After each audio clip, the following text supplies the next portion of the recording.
Hello friends, standard 10th में English medium में chapter number 20 album.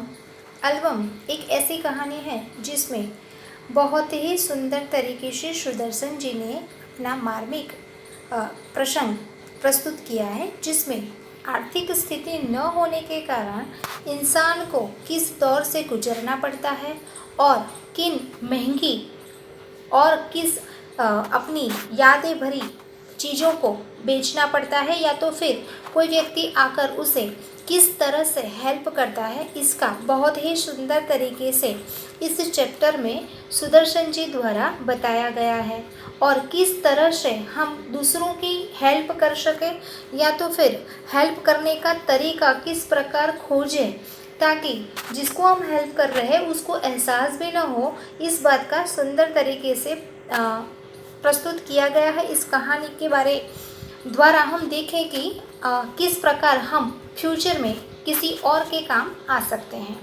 सबसे पहले सुदर्शन जी के द्वारा के विषय के बारे में हम जानेंगे कि सुदर्शन जी का जन्म 1896 ईस्वी में और निधन सन 1976 ईस्वी में हुआ था। सुदर्शन जी का जन्म पश्चिमी पंजाब वर्तमान पाकिस्तान में सियालकोट नगर में हुआ था।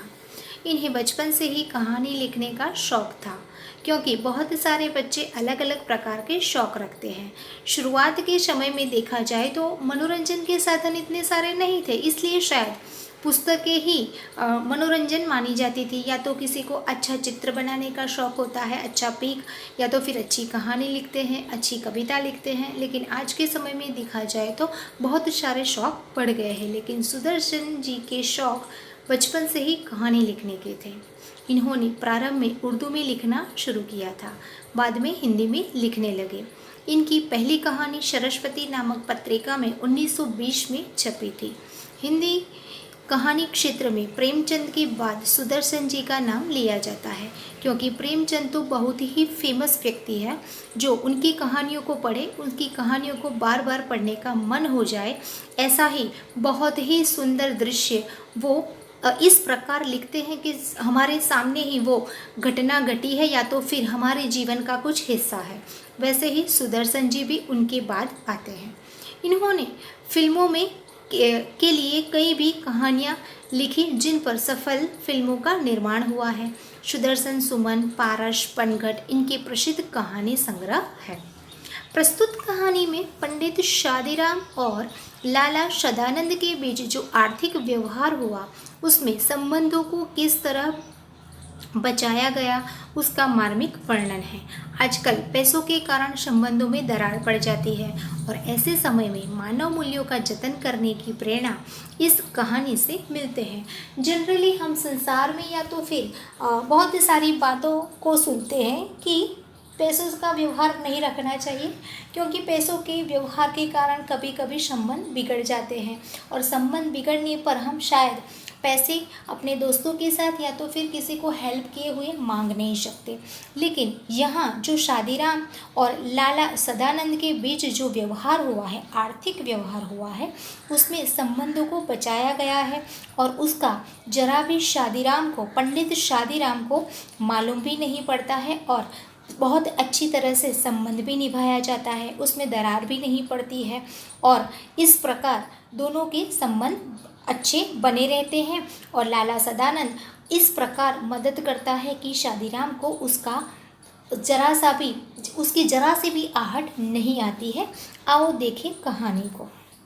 सबसे पहले देखा जाए तो पंडित शादीराम ने ठंडी आह भरी और सोचने लगे, क्या यह ऋण कभी सिर से न उतरेगा। यानी कि पंडित शादीराम की स्थिति, आर्थिक स्थिति बहुत अच्छी नहीं है, और उस समय शायद उनके सिर पर थोड़ा बहुत कर्ज है, ऋण है, या तो फिर किसी से पैसा लिया है। ऋण माने कि किसी से कर्ज लेना, पैसा लेना, और ठंडी आह भरना मतलब कि वो सोचते रहते हैं कि किस प्रकार वो पैसे दूसरों को देने की व्यवस्था करें। वे गरीब थे, परंतु दिल के बुरे न थे।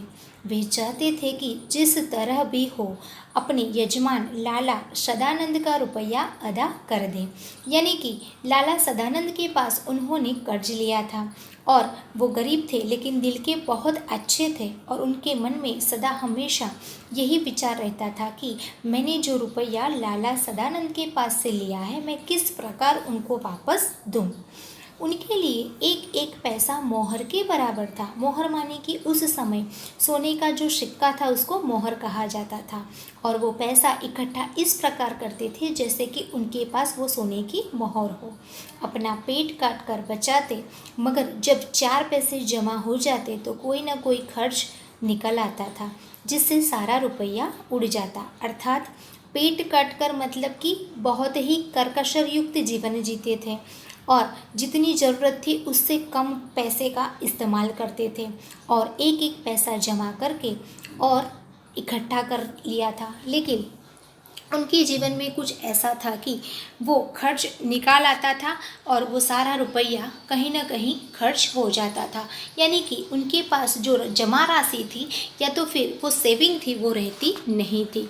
शादीराम के हृदय पर बर्छियाँ चल जाती थी और वे कुछ न कर पाते थे। बर्छियाँ जल जाना मतलब कि वो बहुत दुखी हो जाते थे कि मैंने पाई इकट्ठा की है और लाला सदानंद को मैं वापस दे दूं, लेकिन फिर भी उनके पास वो पैसा खर्च हो जाता था और वो कुछ कर पाते नहीं थे क्योंकि उनके पास दूसरी कोई इनकम का साधन नहीं था। इसी तरह कई साल बीत गए। शादीराम ने पैसा पैसा बचाकर 80 रुपये जोड़ दिए। उन्हें लाला सदानंद के पास 500 रुपये देने थे। उस समय में 500 रुपया तो बहुत सारे माने जाते थे। आज के समय में तो बच्चे एक ही दिन में 500 रुपया उड़ा देते हैं, लेकिन उस समय कई साल बाद उन्होंने पैसा पैसा इकट्ठा किया, उसमें से सिर्फ 80 रुपया ही जोड़ पाए। 500 रुपये की बात तो कुछ और थी। इस 80 रुपये की रकम से ऋण उतारने का दिल आता प्रतीत हुआ। यानी कि वो 80 रुपये देकर भी अपना ऋण चुकाने के लिए बहुत उतावले थे और उनको लगता था कि शायद मैं इतना पैसा तो दे सकता हूँ। परंतु उनका लड़का लगातार 4 महीने बीमार रहा। किसका? शादीराम का। और पैसा पैसा करके बचाए हुए रुपये दवा दारू में उड़ गए। पंडित शादीराम ने सिर पीट लिया, यानी कि वो बहुत दुखी हो गए। कई सालों के बाद वो 80 रुपये इकट्ठा कर पाए थे, उसमें से भी उनका बच्चा बीमार हो गया और उसमें सारे पैसे जो खर्च हो गए, इसलिए वो बहुत दुखी हो गए। अब चारों ओर फिर अंधकार था। उसमें प्रकाश की हल्की सी किरण भी दिखाई न देती थी, क्योंकि उन्हें लगता था कि अब मैं किस प्रकार पैसा इकट्ठा करूं और जो कर्ज जो ऋण मैंने लिया है वो किस प्रकार अदा करूं। उन्होंने ठंडी सांस भरी और सोचने लगे, क्या यह ऋण कभी सिर से न उतरेगा? फिर वो सोचने लगे कि शायद मेरे नसीब में यही रहेगा कि मैं मरूंगा तब तक मेरे सिर पर कर्ज ही रहेगा। मैं किस प्रकार अपना कर्ज निकालूं। आगे देखा जाए तो लाला सदानंद ने अपने पुरोहित की विवशता को जानते थे। वे चाहते थे कि पंडित रुपये देने का प्रयत्न न करें। उन्हें इस रकम की जरा भी परवाह न थी। उन्होंने इसके लिए कभी तकादा तक नहीं किया। इस बात से वो इतना डरते थे मानो रुपये उन्हीं को देने हों। यानी कि जो पंडित जी से पैसे लिए थे वो लाला सदानंद उसको वापस करने के लिए या फिर कभी भी उस पैसे के बारे में ज़िक्र भी नहीं किया था। तकादा मानी ज़िक्र कि तुम मुझे वापस दे दो या तुमने मेरे पास से कर्ज लिया है, वो रकम की उनको बिल्कुल परवाह नहीं थी। उनको तो वो चाहिए ही नहीं थे, लेकिन वो इज्जतदार पंडित था इसीलिए उसको लगता था कि मैं वापस दे दूँ। और वो जो पैसा दिया था वो कभी भी वापस मांगा भी नहीं था और कभी लेने का सोचा भी नहीं था, लेकिन फिर भी पंडित सोचता रहता था कि मैं ये पैसा दे दूँ। शादीराम के दिल में शांति न थी, क्योंकि वो गरीब था लेकिन दिल का बुरा नहीं था।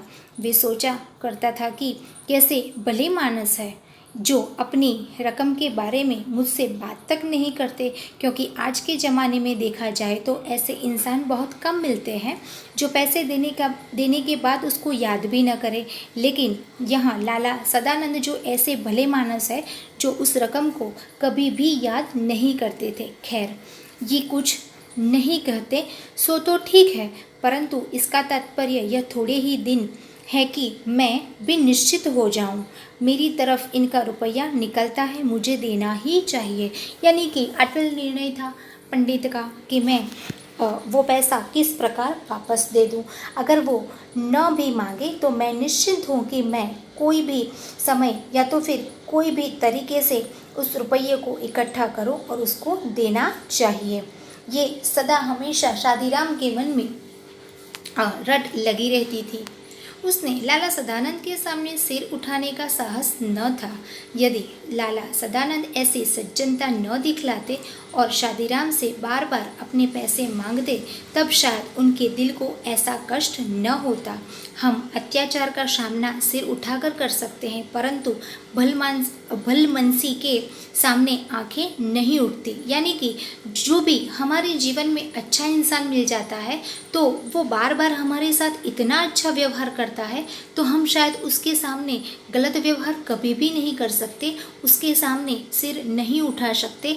और शायद वो लाला सदानंद ऐसा व्यक्ति था कि कभी भी उन्होंने पैसे भी नहीं मांगे या मेरे दिल को कभी भी कष्ट नहीं दिया, या तो फिर मुझे कभी भी ये एहसास नहीं होने दिया कि मैं तुमसे पैसे मांगता हूँ।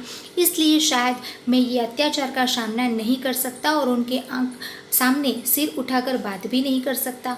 ऐसे भले आदमी से जो मुझे कर्ज दिया, मेरा काम निकाला और आज मैं नहीं दे पा रहा हूँ, इसलिए मेरी आंखें उनके सामने उठती ही नहीं है। हमेशा यही विचार पंडित करते रहते थे। एक दिन लाला सदानंद किसी काम से पंडित शादीराम के घर गए। वहाँ उनकी अलमारी में कई सौ बंगला, हिंदी और अंग्रेजी की मासिक पत्रिकाएं देखकर बोले, ये क्या है पंडित जी? क्योंकि पंडित जी पहले से लिखने का शौक़ रखते थे और बहुत सारी चीज़ें जो अपने घर में संग्रह की हुई थी, तो बहुत सारी मासिक पत्रिकाएं, उसमें 3 भाषा थी, बंगला, हिंदी और अंग्रेजी। और उनको देखकर पंडित जी बोले, पंडित जी को पूछने लगे, लाला सदानंद की ये क्या है? पंडित शादीराम ने उत्तर दिया, पुरानी पत्रिकाएं हैं। बड़े भाई को पढ़ने का शौक़ था, वही ये पत्रिका मंगवाते थे। वे जब जीवित थे तो किसी को हाथ न लगाने देते थे। अब इन्हें कीड़े खा रहे हैं, कोई पूछता भी नहीं। यानी कीड़े खा रहे हैं, यानी कि कोई भी चीज़ पुरानी हो जाती है तो उसमें बहुत कीड़े पड़ जाते हैं, या तो वो पन्ने पुराने हो जाते हैं, इसलिए उसमें अलग अलग प्रकार के जीव पड़ जाते हैं।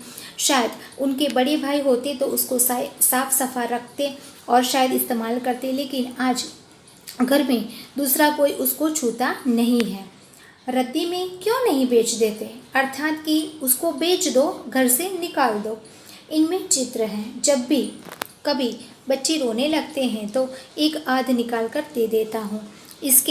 इससे उनके आंसू थम जाते हैं, इसीलिए रद्दी में नहीं बेचता। अर्थात पहले के समय में मनोरंजन के लिए न टेलीफोन था, न मोबाइल फ़ोन था, न कोई टीवी था और न और कोई कुछ मनोरंजन के लिए था। तो इनमें से जो पुरानी किताबें थे, जो अलग अलग प्रकार के उनमें चित्र थे, तो घर के बच्चे जब भी रोने लगते थे तब पंडित जी उसको निकाल कर देख जाते थे और बच्चे आंसू थम जाते थे, मतलब कि रोना बंद करके उस रद्दी में से चित्र को देखकर बहुत खुश हो जाते थे। लाला सदानंद ने आगे बढ़कर कहा, 2-4 पत्रिकाएं दिखाओ तो, दिखलाइए तो जरा देखें इनमें कैसे चित्र हैं।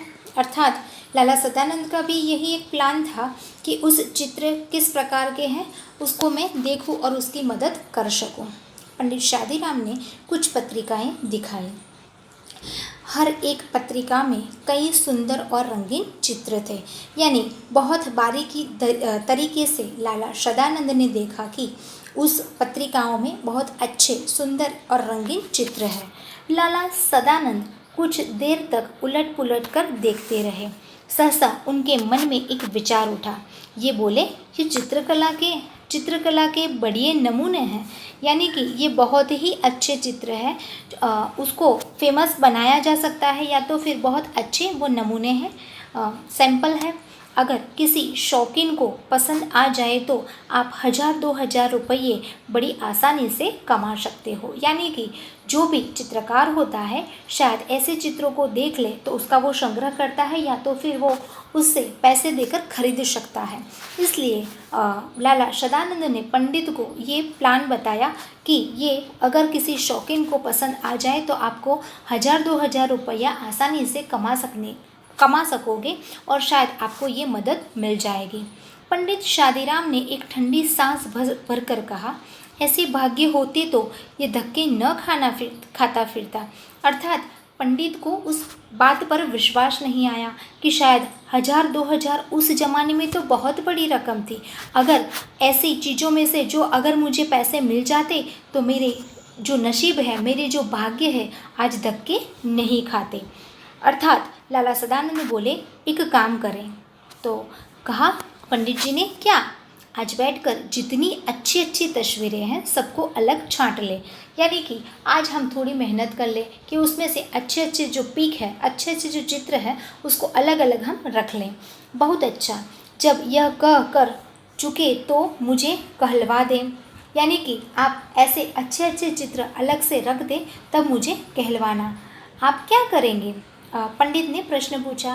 मैं एक एल्बम बनाऊंगा और आपकी तरफ से विज्ञापन दे दूंगा, यानी कि एडवर्टाइज दूंगा, और हो सकता है यह विज्ञापन किसी शौकीन के हाथ में पड़ जाए और 2-4 पैसे कमा ले। तस्वीर बहुत बढ़िया है। अर्थात कि मैं इसका ऐसा इस्तेमाल करूंगा जिससे आप पैसे कमा सकोगे और कोई जो चित्रकार है या तो फिर उसका जो शौकीन है उसको अपना शौक़ पूरा हो जाएगा और विज्ञापन के द्वारा किसी के हाथ लग जाएगा, कोई खरीदने आएगा, आपको पैसे कमाने मिल जाएंगे और तस्वीरें वैसे भी बहुत बढ़िया है। इस प्रकार लाला सदानंद के और पंडित के बीच बातचीत होती है और चित्र का एल्बम बनाने की बात होती है। अगला पार्ट अगले लेक्चर में हम देखेंगे। Thank you.